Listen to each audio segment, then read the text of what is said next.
qu'est-ce que tu fais là? C'est moi, c'est Nathalie. Quoi, tu me reconnais pas? Mais si, on est ensemble au lycée, c'est vrai. J'ai changé, j'ai des enfants à Marie. Bah quoi, t'as l'air surpris. J'étais pas destinée à une vie bien rangée.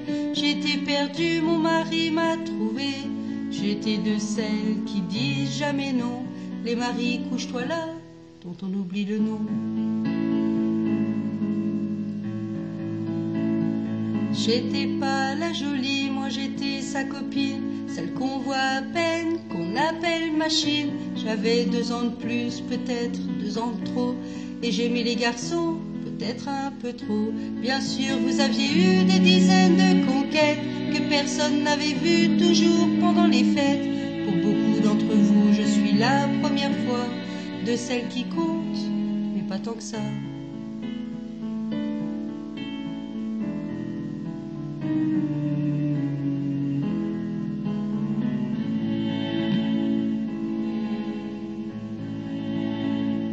Je n'étais pas de celles à qui l'on fait la cour.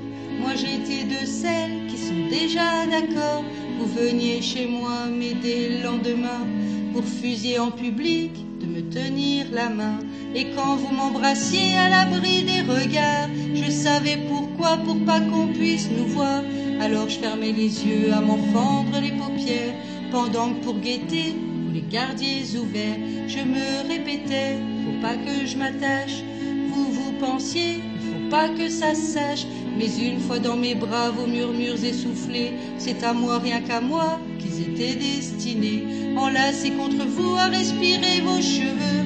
Je le sais, je l'affirme, vous m'aimiez un peu. Certaines tombent amoureuses, c'est pur, ça les élève.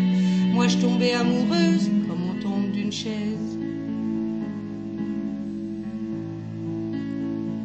Et gonflé de l'avoir fait, vous donniez conférence, une souris qu'on dissèque, mon corps pour la science.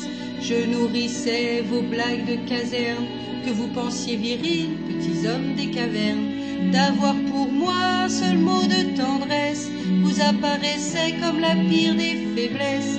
Vous les fiers à bras, vous parliez en experts, oubliant que dans mes bras vous faisiez moi les fiers. Et les autres filles, perfides, petites saintes, m'auraient tondu les cheveux à une autre époque. Celles qui ont l'habitude qu'on les cajole ignorent la solitude que rien ne console. Vous veniez chez moi, mais dès le lendemain, vous fusiez en public de me tenir la main.